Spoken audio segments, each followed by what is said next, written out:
Hello दोस्तों, मैं हूं अजीत और आप मुझे देख पा रहे होंगे होम साइंस विद अजीत के यूट्यूब चैनल पर। आज हम लोग पढ़ने वाले हैं उपभोक्ता यानी कि कंज्यूमर। चलिए देखते हैं। हम बात करेंगे उपभोक्ता को लेकर के। सबसे पहले यहाँ पर आप लोग देख रहे होंगे लिखा है उपभोक्ता और यहाँ पे लिखा है कंज्यूमर, यानी कि उपभोक्ता को इंग्लिश में कंज्यूमर कहते हैं। लेकिन जो हमारा कन्फ्यूजन होता है कंज्यूमर और कस्टमर को लेकर होता है, तो सबसे पहले हम इसी को समझ लें। देखिए यहाँ पे लिखा गया है कस्टमर। कस्टमर का अर्थ होता है ग्राहक।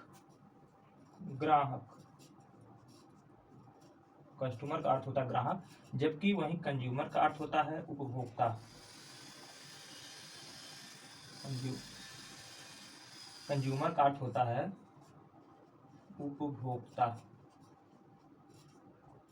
जिस उपभोक्ता की यहाँ पे बात की जा रही है। अब हम लोग जानेंगे कि उपभोक्ता किसे कहते हैं। उपभोक्ता किसे कहते हैं? उपभोक्ता वह होता है जो वस्तुओं उपभोक्ता वह होता है जो वस्तुओं व सेवाओं का उपभोग करता है। यानी कि आप लोग देखते हैं कि कोई भी प्रोडक्ट बनता है, कंपनी बनता है, मैन्युफैक्चर होता है। अच्छा देखिए, यहीं पर एक चीज़ हमारे दिमाग में आ गई। आप लोग पढ़ते हैं बार बार मैन्युफैक्चर और कंस्ट्रक्शन। आप लोग देखते हैं जब कहीं पर किसी पुल का निर्माण हो रहा होता है, सड़क का निर्माण होता है, तो वहाँ पे लिखा होता है कंस्ट्रक्शन का वर्क चल रहा है। लेकिन जब हम देखते हैं कि कोई भी सामान हमको मार्केट में उपलब्ध हो जा रही है, कहीं कंपनी बन रही है, हमको मार्केट में उपलब्ध हो रही है, तो वहाँ पे लिखा जाता है एमएफडी, मैन्युफैक्चर डेट, या लिखा जाता है किस कंपनी ने मैन्युफैक्चर किया है, इसकी मैन्युफैक्चरिंग किया है, तो उस कंपनी का नाम है। तो यहीं पर हम जान लें कि मैन्युफैक्चर और कंस्ट्रक्शन में अंतर क्या होता है। मैन्युफैक्चर और कंस्ट्रक्शन में सिर्फ और सिर्फ उसके स्थान को लेकर के अंतर होता है। यानी कि जो हमारा मैन्युफैक्चर होता है, मैन्युफैक्चर ऐसे सामान का किया जाता है जो जिसको ट्रांसपोर्ट किया जा सके, यानी कि ट्रांसपोर्ट के माध्यम से उसके उत्पाद को एक स्थान से दूसरे स्थान पर लाया जा सके बिक्री हेतु। जबकि कंस्ट्रक्शन का जो तात्पर्य होता है वह जिस स्थान पर उसका निर्माण किया जाता है वह उसी स्थान पर स्टेबल होता है। दोनों में यही अंतर होता है। तो उपभोक्ता की बात किया, जो सेवाओं व वस्तुओं का उपभोग करे वही उपभोक्ता है। उपभोक्ता कौन है, यहाँ पे हमने जाना। अगर हम उपभोक्ता की समस्या की बात करें तो उपभोक्ता के अंदर समस्या क्या है कि जो कि वह तमाम चीज़ों का शिकार बनता है। यानी कि सबसे पहले हम बात करें कि अशिक्षा, अज्ञानता, ना जानकारी का होना, ये सारी की सारी चीज़ें हम कहीं ना कहीं देखेंगे तो उपभोक्ता की समस्या अज्ञानता हो गया, आवेग में खरीदारी हो गई, निरक्षरता हो गया, इसके साथ साथ तकनीकी ज्ञान का अभाव, चुनाव का अभाव, ये सारी चीज़ें हमारे उपभोक्ता की समस्या में आ जाती हैं। तो उपभोक्ता की समस्या हो गई। इसके निवारण के लिए कि हम बात करेंगे तो सबसे पहले हम देखेंगे कि जो हमारा उपभोक्ता है उसको शिक्षित करना। उपभोक्ता को शिक्षित करेंगे तब वो उसके बारे में जानेगा। यानी कि सबसे पहला हो गया साक्षर बनाना, शिक्षित करना, खरीद पर नियंत्रण व इसके प्रति कठोर कानून बनाना, नियम बनाना, सचेत करना, जागरूक करना। ये हो गया इसके निवारण, यानी कि जो समस्या थी उसी का वह निवारण हो गया। उसके बाद आता है अधिकार। अधिकार की बात करते हैं तो आपको लेकर के 2 डेट आती है। आप लोग देखते हैं कि हम लोग दिवस की बात करते हैं, अधिकार को लेकर बात करें तो 2 डेट आती है। एक देखते हैं कि विश्व उपभोक्ता दिवस मनाते हैं और एक हम लोग राष्ट्रीय उपभोक्ता दिवस मनाते हैं। तो इसके पीछे का कॉन्सेप्ट क्या है, यहाँ पे आपको एक डेट लिखी हुई मिल रही होगी इतनी लंबी, इसे हम लोग समझने का प्रयास करेंगे। देखिए, समय होता है 15 मार्च 1962 का। 15 मार्च 1962 में अमेरिका के तत्कालीन राष्ट्रपति जॉन कैनेडी के द्वारा उपभोक्ताओं के संरक्षण पर कुछ कानून लाए गए, कुछ नियम लाए गए। वे आपके 4 थे। कब लाए गए? 15 मार्च 1962 को लाया गया। कहाँ पे लाया गया? अमेरिका में लाया गया। किसके द्वारा लाया गया? जब ये बिल को लाया गया, संसद में पेश किया गया, तो उसमें राष्ट्रपति कौन था? तो जॉन कैनेडी थे। और जॉन कैनेडी ने इसकी मंजूरी दी। कब दी? 15 मार्च 1962।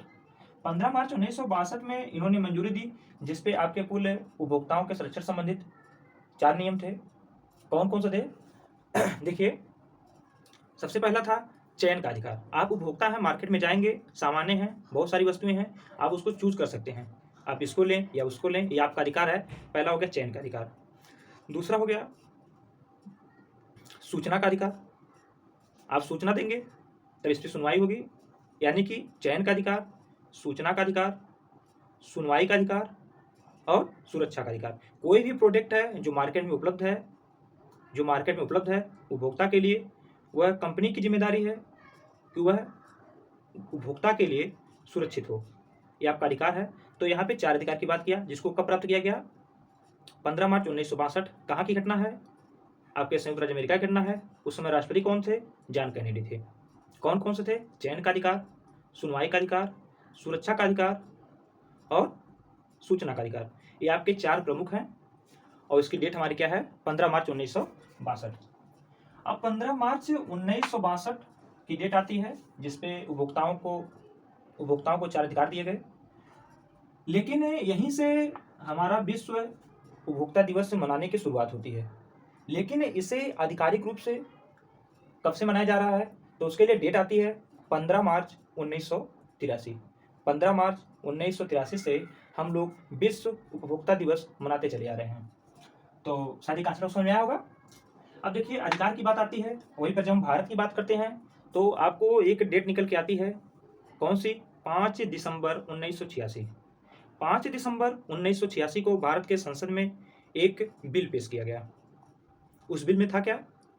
उपभोक्ताओं के संरक्षण संबंधित 8 अधिकार थे और इन्हीं अधिकारों को जो उसमें बिल पेश किया गया था उसी को 24 दिसंबर 1986 को भारत के वर्तमान राष्ट्रपति यानी कि ज्ञानी जैल सिंह के द्वारा उसे मंजूरी दी गई। ज्ञानी जैल सिंह के द्वारा उसे मंजूरी प्रदान की गई। लेकिन उसमें कुल 8 अधिकार दिए गए थे उपभोक्ताओं से संबंधित।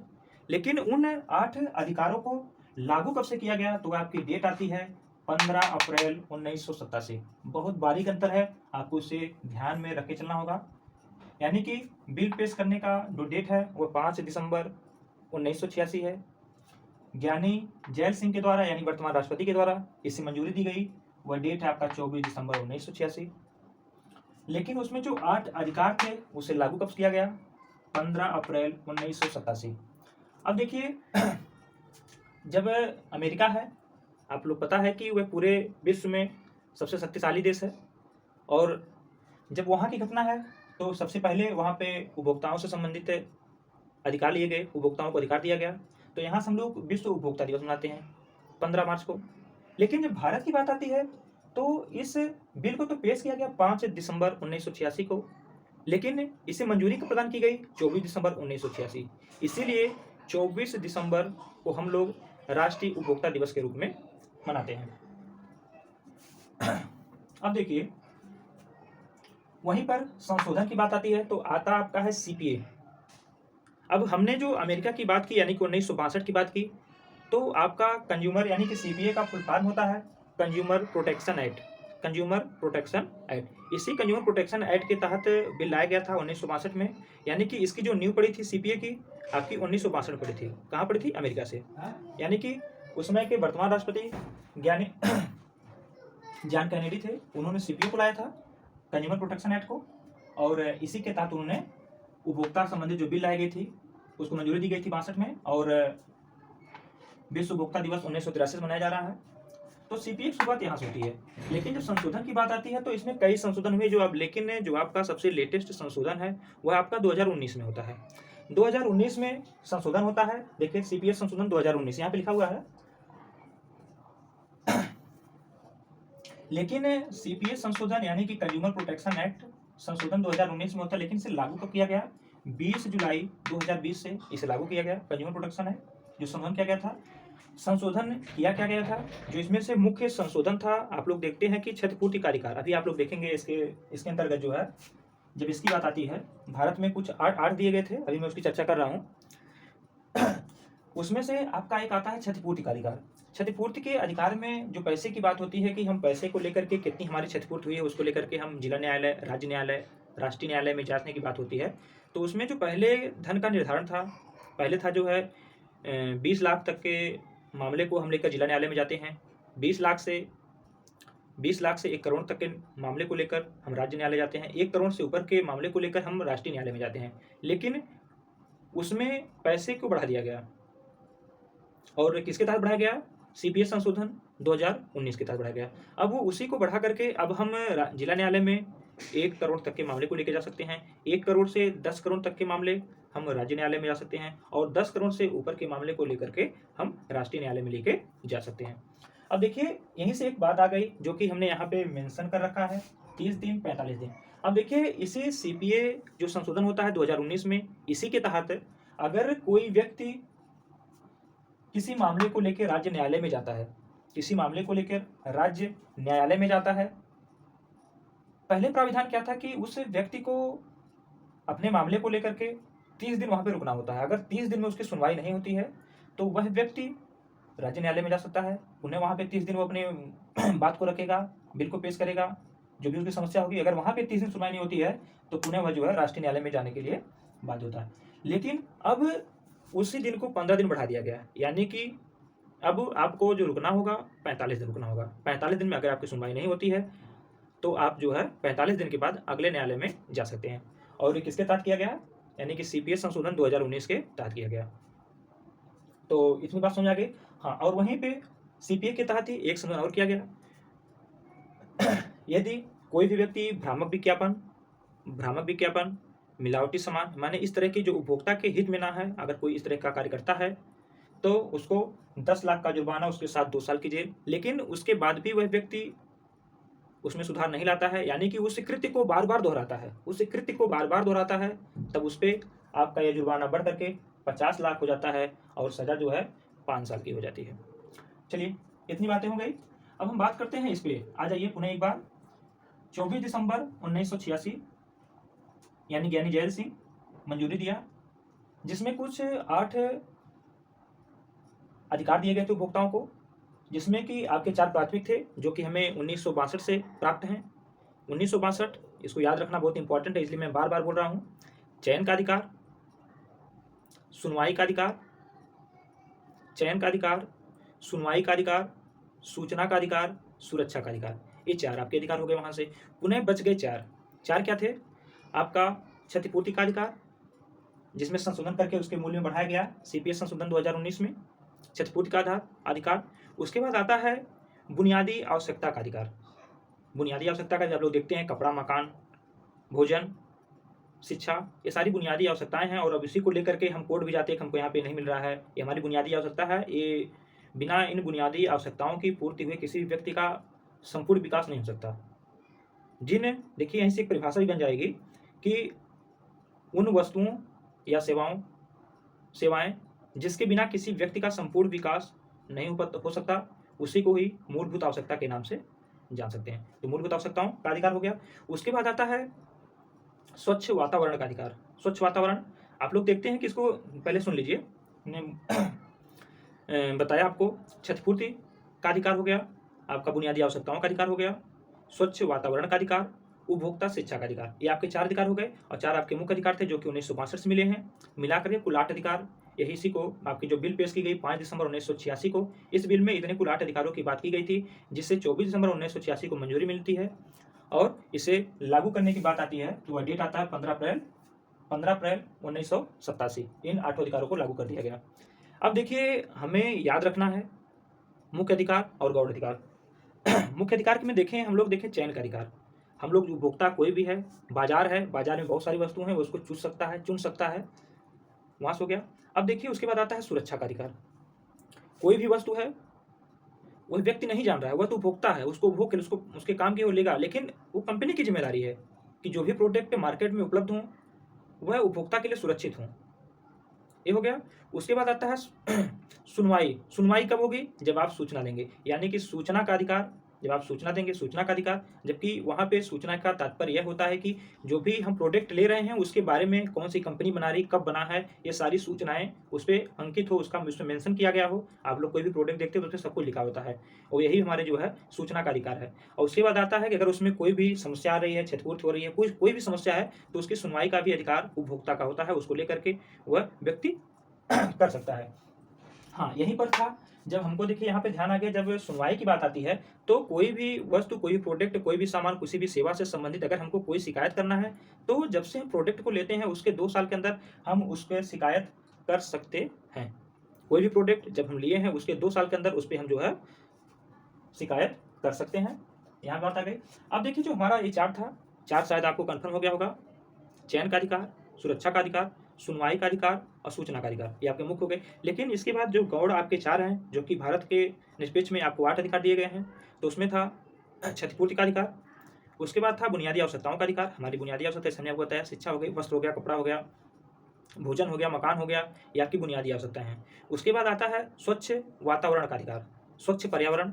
स्वच्छ पर्यावरण की बात करें, जैसे आप लोग देखते हैं कि हमारे घरों के आसपास बहुत सारी गंदगी, जैसे देखते हैं बारिश का समय होता है, पानी इकट्ठा है, तो हम लोग उसको नोटिस देते हैं, वहाँ पे शिकायत करते हैं कि यहाँ पे जल जमा हो गया है, मच्छर का प्रकोप है और ये सारी समस्याएं हो सकती हैं। तो हम लोग उसको साफ करने के लिए रिक्वेस्ट करते हैं, नोटिस देते हैं, पत्र लिखते हैं। तो वहाँ पे ये सारे काम सरकार के द्वारा, नगर पालिकाओं के द्वारा किया जाता है। तो ये हमारा अधिकार है, जहाँ पर भी हम रह रहे हैं वहाँ पे स्वच्छ वातावरण का, जहाँ पर प्रदूषित है, ये हमारा अधिकार है। उसके बाद आती बात जो है उपभोक्ता शिक्षा की बात आती है।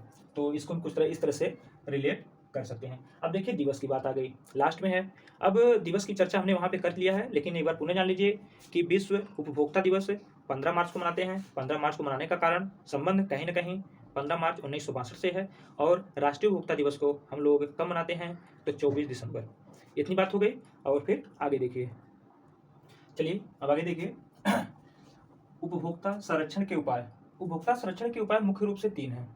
उन 3 कौन कौन से हैं? देखिए, उपभोक्ताओं के द्वारा किए गए उपाय, उसके बाद दूसरा आता है व्यावसायिकों द्वारा किया गया प्रयास, तीसरा आता है सरकार के द्वारा किए गए उपाय। यही आपके 3 हैं। सबसे पहला हमको पता है कि उपभोक्ता, और दूसरा व्यवसायी, और तीसरा सरकार, 3 लोगों का इंटरफेयर हो सकता है।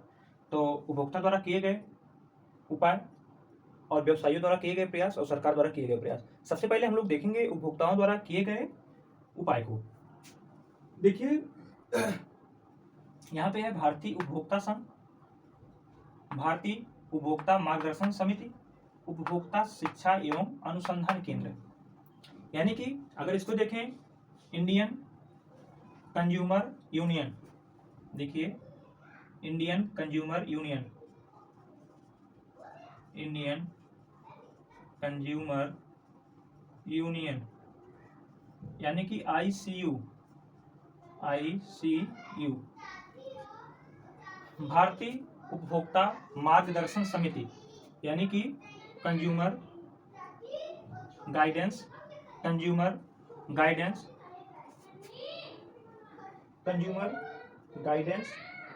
Society of India, consumer guidance society of India. यहाँ पे हो गया consumer guidance society of India, consumer guidance society of India. तीसरा आता है उपभोक्ता शिक्षा एवं अनुसंधान केंद्र, यानी कि कंज्यूमर एजुकेशन, देखिए तीसरा कंज्यूमर एजुकेशन